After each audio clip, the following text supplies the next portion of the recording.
खुदा बाप तेरा पवित्र आत्मा आज अजीब और अचंभी रीति के साथ तेरे लोगों की जिंदगी में कार्य करे। आज जितने लोग खुदाबंद रोज की रोटी को सुने तेरे पवित्र नाम में खुदाबंद तेरी बरकत को पाते हुए पवित्र आत्मा से भरपूर होते हुए खुदाबंद वो आगे बढ़े। तेरे वचनों की गहराई इनकी जिंदगी में अजीब और अचंभी रीति के साथ बड़े कार्य करे। खुदाबंद बाइबल कहती है कि कोई भी इस बात पर घमंड करे कि वो यहोवा को जानता और समझता है। खुदाबंद तेरे वचनों का ज्ञान आज ने तेरी समझ दे। खुदाबंद इस वचन को सुनते तेरे लोग चंगे हों। खुदाबंद इस वचन को सुनते तेरे लोग आज़ाद हों, तेरे लोग डिलीवर हों। खुदाबंद तेरा पाक उनकी जिंदगी में बड़े कार्य करे। प्रभु यीशु मसीह के सामर्थी नाम में हम मांगते हैं, आमीन आमीन hallelujah. God bless you all. स्वागत है रोज की रोटी प्रोग्राम में। जब भी हम परमेश्वर के वचन को पढ़ेंगे, जब भी हम खुदावंद के वचनों में से मनन के साथ खुदावंद की ओर ध्यान लगाएंगे, बाइबल कहती है परमेश्वर अपना आप पर जाहिर करेगा। परमेश्वर के वचन को पढ़ना यानी परमेश्वर को पढ़ना और दूसरा अपने आप को भी पढ़ना।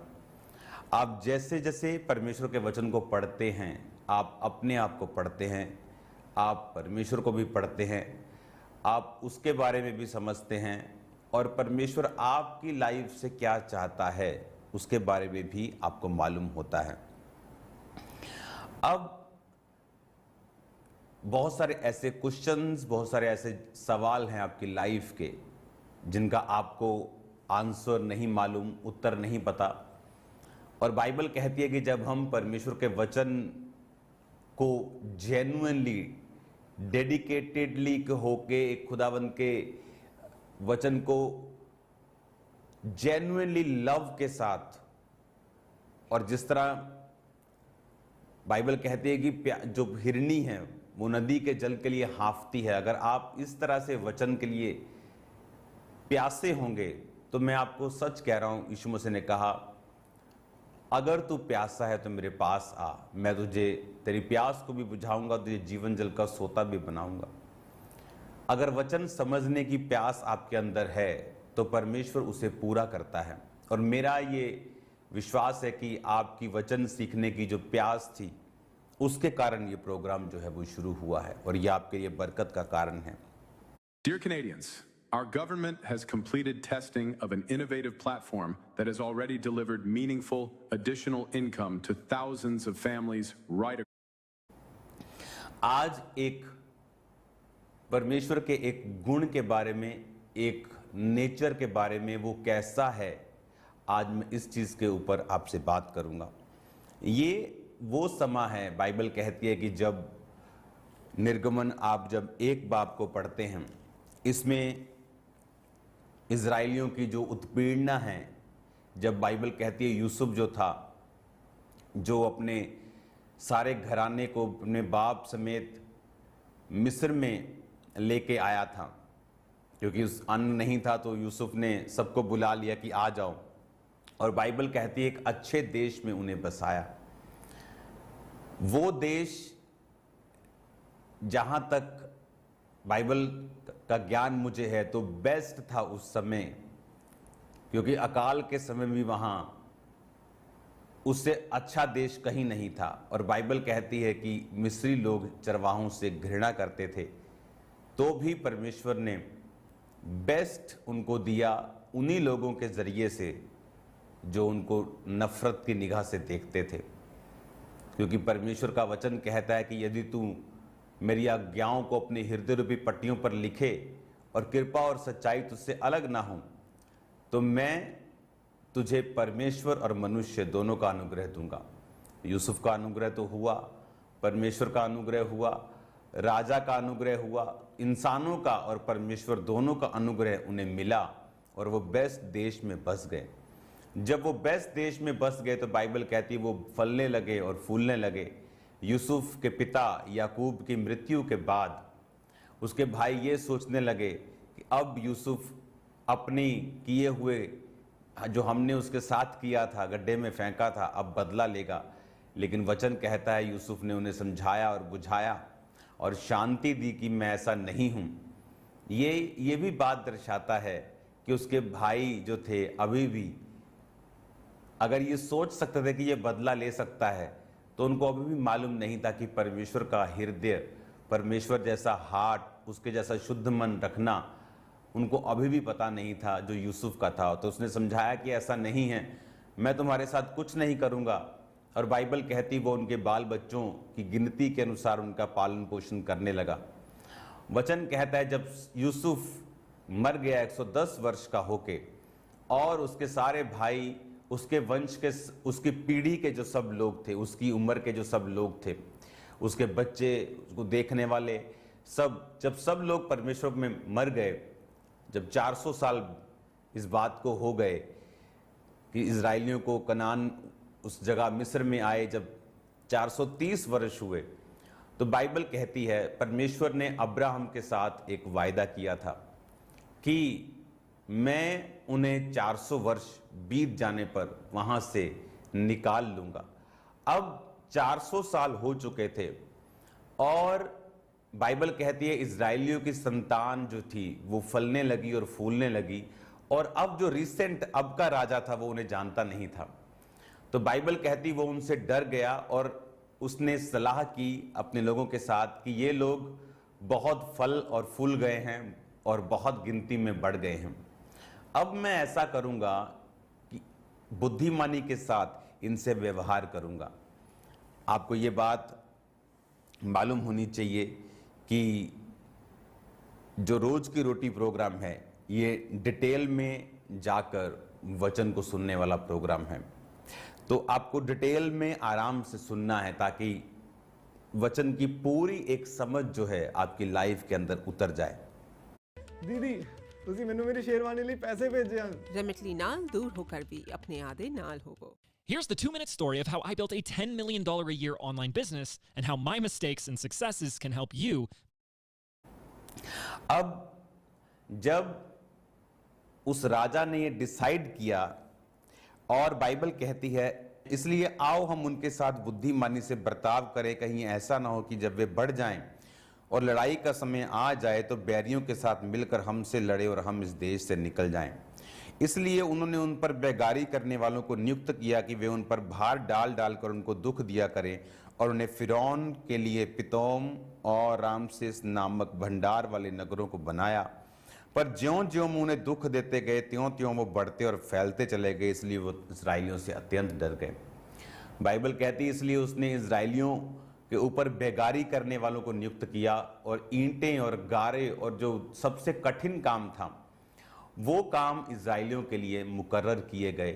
और बाइबल कहती वो उन्हें दुख देने लगे, और उसके बाद जब फिर भी बढ़ने और फूलने लगे तो राजा ने एक फरमान, एक खतरनाक फरमान निकाला कि अब के बाद उनकी दाइयों को आज्ञा दी कि जब तुम इनको प्रसव के पत्थरों पर बैठा देखो तो अगर तो बेटा हो तो मार देना, बेटी हो तो जीवित रख लेना। बेटे बेटे मरते जाएंगे और इनकी बेटियों के साथ हम इनको शादी के लिए ब्याहते जाएंगे, और इस तरह से हम इस कौम को खत्म कर देंगे। लेकिन बाइबल कहती है जो दाइयां थी परमेश्वर का डर मानती थी, और जब बच्चा पैदा होता थोड़ा सा लेट पहुंचती थी ताकि उनके जो मेल चाइल्ड हैं वो बच जाएं। और राजा ने बुला के पूछा तुम ऐसा क्यों करती हो? तो उन्होंने बहाना लगाया कि वो बहुत फुर्तीली हैं। झूठ भी नहीं बोला लेकिन अपना काम भी कर दिया।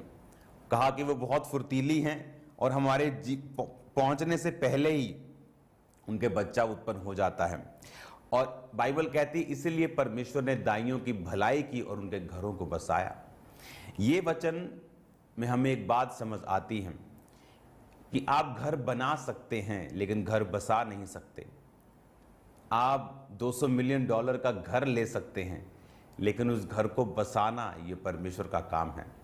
आप ईंट, ये सीमेंट का बिल्डिंग तो खड़ा कर सकते हैं लेकिन उस घर को बसा नहीं सकते। और वचन ये कहता है कि परमेश्वर ने दाइयों के घर को बसाया जब उन्होंने परमेश्वर के भय को माना। बहुत से लोगों की लाइफ में परमेश्वर की ब्लेसिंग्स नहीं हैं क्योंकि परमेश्वर का डर जो है उनकी लाइफ में नहीं है। बाइबल में लिखा है परमेश्वर का भय अगर आपकी लाइफ में होगा, ये बुद्धि की शुरुआत है। कि अगर आपको परमेश्वर का भय है तो आप बुद्धिमान हो चुके हैं, और जब बुद्धिमान आप परमेश्वर में हैं, आत्मिक रीति के साथ आप बुद्धिमान हैं, तो बाइबल कहती है परमेश्वर अपनी आशीषों को आपकी लाइफ के ऊपर उंडेलना शुरू करता है, और बहुत सारे गुनाहों से और बहुत सारी सजाओं से आप बच जाते हैं जब आप परमेश्वर के भय को मानते हैं। बाइबल कहती है जब दाइयों ने भी उसका फरमान नहीं माना, तो उसने पूरी प्रजा के लोगों को फरमान दे दिया कि आज के बाद जब भी तुम इनके बेटा पैदा होते देखो तो उसे नील नदी में डाल देना, उसे मार देना। अब बाइबल कहती है लेवी घराने के एक पुरुष ने लेवी वंश की स्त्री से विवाह किया। एक राइट विवाह से पैदा हुआ। मूसा जब पैदा हुआ, एक बच्चा जब पैदा हुआ, तो उसकी मां ने उसको छुपा के रखा 3 महीने। जब 3 महीने के बाद उसको और वो छुपा न सकी, तो बाइबल कहती है उसने टोकरी के ऊपर बच्चे को रखा, उसको सील किया मिट्टी से, और नील नदी में उसको छोड़ आई। इमेजिन करो वो पेन, वो दुख जो इजरायलियों के ऊपर हो रहे थे। अब आप इस बात को भी सोचो कि इजरायली लोग इतने पेन को क्यों सहा। पौलुस कहता है अपने आत्मिक सन, स्पिरिचुअल सन तीमुथियुस को, उसने कहा जो भविष्यवाणियां तेरे विषय में की गई हैं उसके अनुसार तू अच्छी लड़ाई को लड़। अब तीमुथियुस को पता था कि मुझे भविष्यवाणियों के अनुसार लड़ाई को लड़ना है। बाइबल कहती है कोई भी भविष्यवाणी अपने आप पूरी नहीं होती। जब परमेश्वर ने कहा एलिया बारिश आएगी, तो बाइबल कहती है एलिया घुटनों के बीच में सिर देके, यानी इंटेंस प्रेयर करने लगा। पूरी जैसे कलीसिया बाइबल कहती है पतरस के पकड़वाने के समय लॉ लगाकर, यानी पूरी तरह से एक मन होके इंटेंस प्रेयर्स, बहुत जबरदस्त रीति के साथ, एकाग्रता के साथ प्रेयर करने लगे, और परमेश्वर ने अपने दूतों को भेजा। अगर परमेश्वर ने एलिया को कहा कि बारिश होने वाली, और एलिया ने राजा अहाब को कहा कि इतनी बारिश होगी, ऐसा ना हो कि तुझे रुकना पड़े, भाग जाए यहां से, और बाइबल कहती है जल्दी ही आसमान काली घटाओं से भर गया, और वो सालों का सूखा खत्म होने लगा और बारिश पड़ने लगी। अब अगर परमेश्वर ने कहा था बारिश पड़ेगी, तो एलिया को प्रार्थना करने की जरूरत नहीं थी। एलिया को ये प्रेयर करने की जरूरत नहीं थी कि बारिश आए, क्योंकि परमेश्वर ने कह दिया था। लेकिन यही लिंक है जो लोगों की लाइफ में आज मिस है। जब आप Well, hello again. You made it. And if you're watching this निर्गमन की पुस्तक उसका 3 उसकी 7 आयत में देखेंगे, फिर यहोवा ने कहा मैंने अपनी प्रजा के लोग जो मिस्र में हैं उनके दुख को निश्चय देखा है, और उनकी जो चिल्लाहट परिश्रम कराने वालों के कारण होती है उसको भी मैंने सुना है, और उनकी पीड़ा पर मैंने चित्त लगाया है। अब परमेश्वर ने क्या कहा? परमेश्वर ने कहा कि अब मैंने उनकी चिल्लाहट को जो परिश्रम कराने वालों के कारण होती है। इमेजिन करो इजरायली कौम परमेश्वर को इतना भूल चुकी थी कि उन्हें ये प्रोफेटिकली मालूम था कि अब्राहम को परमेश्वर ने कहा था कि 400 वर्ष के बाद मैं उन्हें कनान देश में ले जाऊंगा। उन्हें यह मालूम था कि वो जहां गोशेन में रह रहे हैं कि उन्हें उनकी फाइनल डेस्टिनेशन नहीं है, ये परमेश्वर का मास्टर प्लान नहीं है। जिस तरह आप अमेरिका जा रहे हैं तो आप कई बार आपकी फ्लाइट लंदन होके जाती है, यूके होके जाती है, तो वो आपका फाइनल डेस्टिनेशन नहीं है। आप वहां उतरे हैं 2-3 घंटे के लिए, उसके बाद आप आगे जाएंगे। लेकिन अगर आप अपनी फ्लाइट को लेना ना चाहें, जिस तरह से इजरायली उस जगह इतने कंफर्टेबल हो गए, वो उस नौकरी उन राजा की करते करते इतने कंफर्टेबल हो गए कि उन्हें परमेश्वर का वो वायदा याद ही नहीं था कि परमेश्वर ने कहा था 400 साल बीतने पर मैं तुम्हें कनान देश की ओर लेके जाऊंगा। वो देश जहां दूध और शहद की नदियां बहती, ये उसका मास्टर प्लान था। और आपको परमेश्वर के मास्टर प्लान के हिसाब से प्रार्थना भी करनी होती है। आपको ये समझना होता है कि परमेश्वर के हार्ट में क्या है, और उसके बाद आपको उस प्लान के मुताबिक प्रेयर्स करनी होती हैं और जेन्युइनली परमेश्वर का फेस ढूंढना होता है। आपको जेन्युइनली परमेश्वर में बढ़ना होता है। लेकिन इजरायली इतने कंफर्टेबल हो गए कि उन्होंने प्रार्थना नहीं की। 430 साल हो गए। एक प्रोफेटिक वर्ड डिले हो सकता है आपकी लाइफ में। अगर आप उस प्रोफेटिक वर्ड के विषय में परमेश्वर से बात ना करें, इसीलिए मेरा परमेश्वर है वो विश करने पर नहीं देता। हाँ, वो रगड़ो और चिराग और आ जाए और आप विश मांगो, वो विश मांगने पर नहीं देता। वो परमेश्वर है, वो कहता है मांगो तो दिया जाएगा। और बाइबल कहती है कि वो भूल गए कि हमें मांगना है, हमें खुदा की मर्जी के अनुसार प्रेयर्स करनी है। जब उन्होंने प्रेयर्स नहीं की तो परमेश्वर को दुखों का सहारा लेना पड़ा। परमेश्वर को दुश्मन को अलाउ करना पड़ा कि वो उसे दुख दें।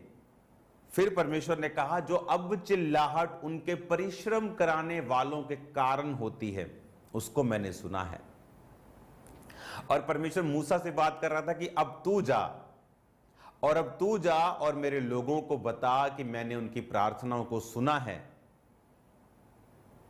आपकी प्रेयर्स कई बार आपको एक डिवाइन हेल्पर से भी मिलाती है। आप प्रेयर्स कर रहे हैं, कई बार परमेश्वर आपको एक अच्छी चर्च में भेज देता है। आप प्रेयर्स कर रहे होते, परमेश्वर आपको वो लोग जो उसके करीब हैं उनके साथ मिलाता है। वो सारा कुछ आपकी प्रेयर्स के कारण। और प्रेयर्स दो रीति के साथ आप करते हैं। एक प्रोफेटिकली कि आपको मालूम है मांगो तो दिया जाएगा। आपको मालूम है कि शैतान, बाइबल कहती है, मौका ढूंढता है, उसको अवसर मिले किसको फाड़ खाए। आपको मालूम है तो आप प्रेयर्स करते हैं अपने बच्चों के लिए, अपनी फैमिली के लिए, अपने आप के लिए। लेकिन दूसरे लोग वो हैं जो खुद प्रार्थना नहीं करते। फिर परमेश्वर दुखों को उनकी जिंदगियों में अलाउ करता है कि वो जाएं, और उन दुखों के कारण फिर वो प्रेयर्स करते हैं। तो वो 30 साल के डिले में जब परमेश्वर ने देखा कि ये लोग तो हिलते ही नहीं, इन लोगों को तो मेरे वचन की परवाह नहीं, और ये इनका बेस्ट प्लेस नहीं है जो मैंने इनके लिए चुना है, तो बाइबल कहती वो उनको दुख देने लगे। हालेलुया। तो कई दुख परमेश्वर की ओर से नहीं है, वो नतीजा है प्रेयरलेस लाइफ का। वो नतीजा है कुछ मेहनत। एक मेहनत होती है, एक होता है सफरिंग्स, कुछ हार्ड वर्क कई बार परमेश्वर की ओर से नहीं है। वो नतीजा है एब्सेंस का प्रेयर लाइफ की। वो हार्ड वर्क एक नतीजा है परमेश्वर के वचन, उसके प्रोफेटिक वर्ड्स, उसकी इच्छाओं को ना देखकर संसार में गुमे रहने का, अपने काम में बिजी रहने का। यह नतीजा है प्रेयरलेस रहने का और परमेश्वर की योजना को ना समझने का, कि जो कुछ परमेश्वर ने आपको करने के लिए बोला है उसमें फेल हो जाना। तो अब जब वो भूल गए कि परमेश्वर ने कहा था 400 वर्ष बीतने पर मैं इन्हें ले जाऊंगा, अब उन्हें वो याद आया और वो प्रेयर्स करने लगे और परमेश्वर की दुहाई देने लगे। और जब परमेश्वर की दुहाई देने लगे तो परमेश्वर ने मूसा को, जो 40 साल से मिधान देश में रह रहा था, इसके बारे में हम कंटिन्यू बात करेंगे। मेरा विश्वास है आज आप ब्लेस हैं। मेरा विश्वास है आज से आप प्रेयर स्टार्ट करेंगे, परमेश्वर पे सब कुछ नहीं छोड़ेंगे और आप सेम नहीं होंगे। अपनी आंखों को बंद करो, अपने हाथों को उठाओ। धन्यवाद यीशु, तेरा पवित्र आत्मा आज इन लोगों की ज़िंदगी में कार्य करे खुदावंद। मैं इन्हें ब्लेस करता हूँ, जितने इस प्रोग्राम के साथ हैं खुदावंद, जो इसे देखेंगे वो आशीषित हों। तेरा पाक रूह उनकी ज़िंदगी में बड़े कार्य करे। तेरे जीवित नाम में ये आशीषित हों खुदावंद। ये वचन की ज़िंदगी में 100 का 100 गुना फलों को लेके आए।